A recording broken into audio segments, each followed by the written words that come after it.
सुमित 4 साल बाद विदेश से अपने वतन भारत लौटा था। उसने विदेश में खून पसीना एक करके पैसे कमाए थे ताकि अपनी पत्नी राधिका और बेटे आरव को एक बेहतर जिंदगी दे सके। उसने अपनी वापसी की खबर किसी को नहीं दी थी क्योंकि वह अपने परिवार को सरप्राइज देना चाहता था। छपरा हवाई अड्डे पर उतरते ही उसने एक टैक्सी ली और ड्राइवर को अपने गांव का पता दे दिया। टैक्सी जैसे ही शहर की सीमा से बाहर निकली, सुमित की आंखों में अपने गांव की मिट्टी की सौंधी खुशबू, अपने घर की दीवारों पर चढ़ी बोगनवेलिया और राधिका के साथ बिताए प्यार भरे पल तैरने लगे। वह सोचने लगा कि राधिका उसे देखते ही गले लगाएगी और आरव, उसका नन्हा बेटा, उसकी गोद में कूदकर पापा पापा चिल्लाएगा। उसका दिल खुशी से धड़क रहा था, लेकिन शहर से बाहर एक प्राचीन मंदिर के पास टैक्सी रुकी।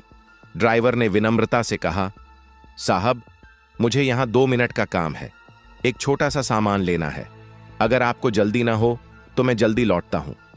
सुमित ने मुस्कुराते हुए कहा, कोई बात नहीं भाई, तुम अपना काम कर लो, मैं यहीं इंतजार करता हूं। ड्राइवर उतरकर पास की दुकान की ओर चला गया और सुमित टैक्सी में बैठा बाहर की ओर देखने लगा।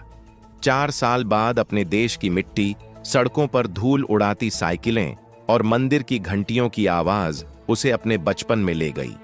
तभी उसकी नजर मंदिर की सीढ़ियों पर बैठे भिखारियों पर पड़ी।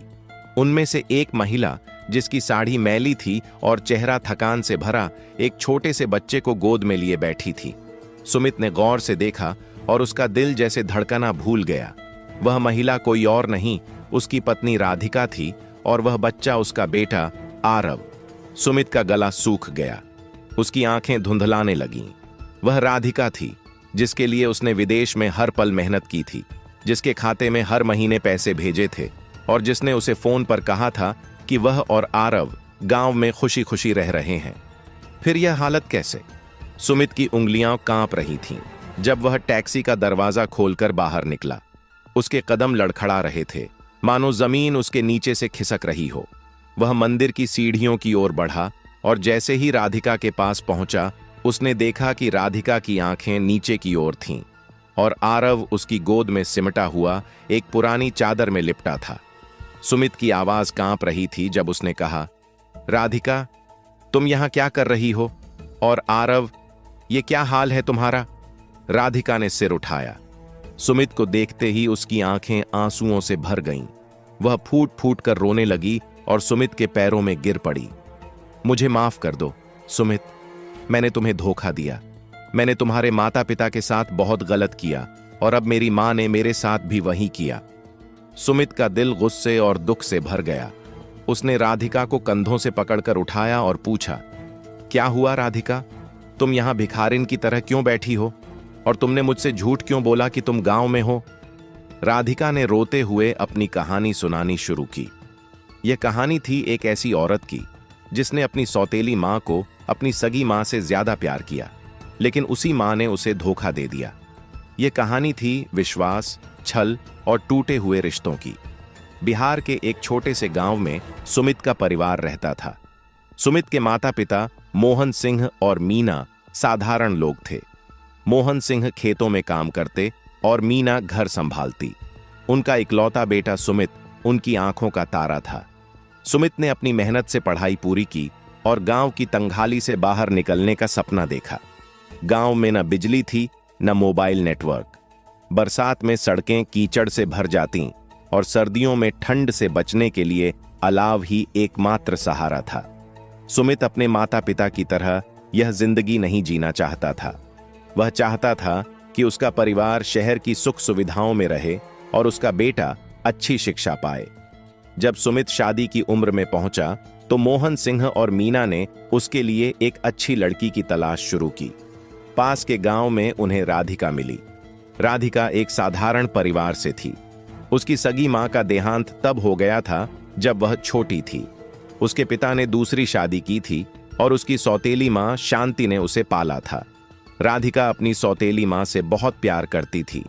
वह हमेशा कहती, मेरी मां ने मुझे कभी सौतेला नहीं समझा, वह मेरी सगी मां से भी ज्यादा प्यार करती हैं। सुमित और राधिका की शादी हो गई और कुछ समय बाद उनके घर एक नन्हा मेहमान आया, उनका बेटा आरव। शादी के बाद शुरू में सब कुछ अच्छा था। राधिका घर संभालती, मीना और मोहन सिंह अपने पोते आरव के साथ समय बिताते और सुमित खेतों में अपने पिता की मदद करता। लेकिन सुमित का मन गांव की तंगहाली में नहीं रमता था। वह सोचता कि अगर वह यहीं रहा तो उसका बेटा भी वही जिंदगी जिएगा जो उसने जी थी। एक दिन उसने राधिका और अपने माता पिता से बात की। माँ, बाबूजी, राधिका, अगर आप लोगों को कोई आपत्ति ना हो तो मैं शहर में जाकर नौकरी ढूंढना चाहता हूं।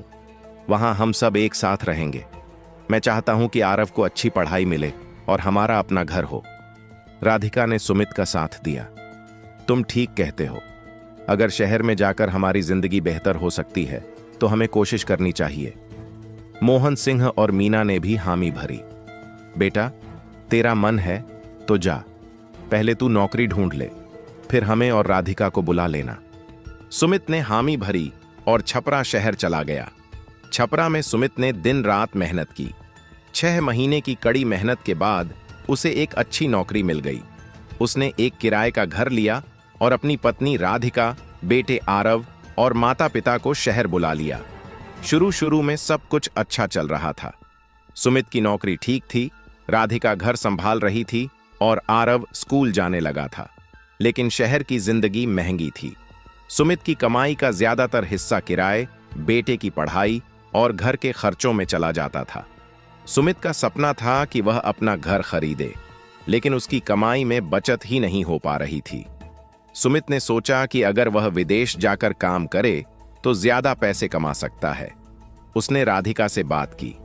राधिका ने कहा, अगर तुम्हें लगता है कि इससे हमारा भविष्य बेहतर होगा तो जाओ, मैं और आरव यहां सब संभाल लेंगे।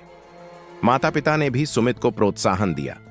बेटा, अगर तेरा मन है तो जा, हमें तुझ पर गर्व होगा जब तू तरक्की करेगा। सुमित ने विदेश जाने की तैयारी शुरू कर दी। 15 दिन में उसके सारे कागजात तैयार हो गए और वह विदेश चला गया। विदेश में सुमित ने दिन रात मेहनत की।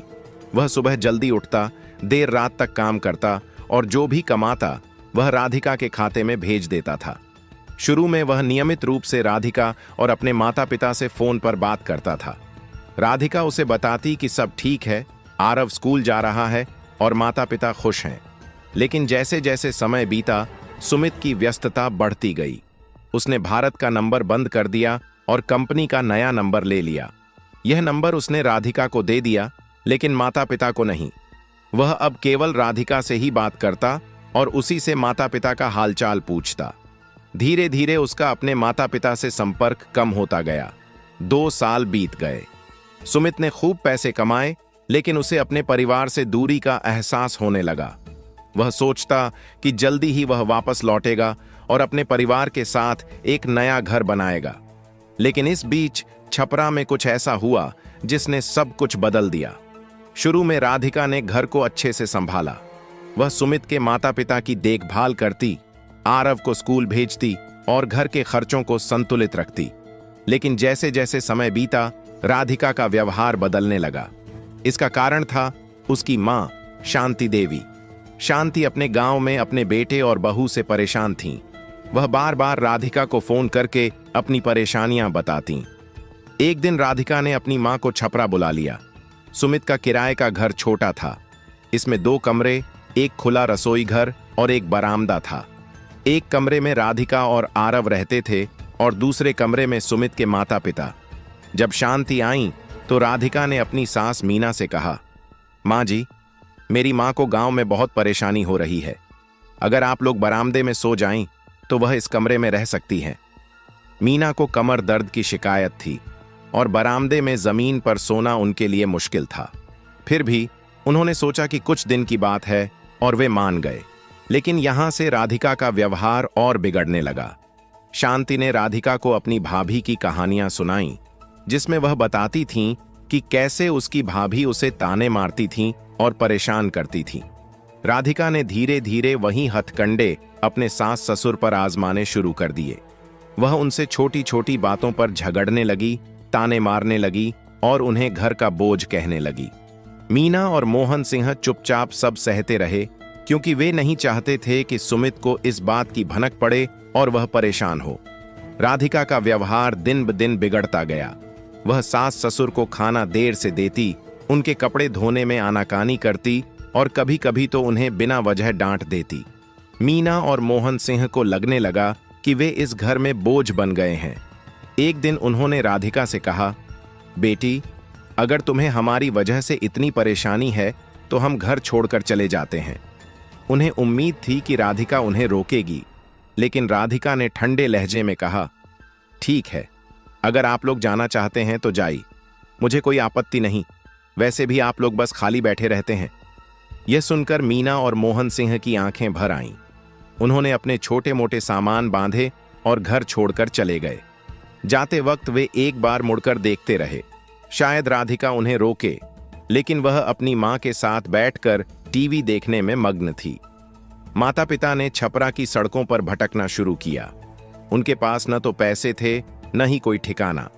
आखिरकार उन्होंने एक मंदिर के पास फुटपाथ पर एक त्रिपाल डालकर अपनी छोटी सी दुनिया बसा ली। खाने के लिए वे भीख मांगने लगे। मीना की कमर का दर्द बढ़ता गया, लेकिन उनके पास इलाज के लिए पैसे नहीं थे।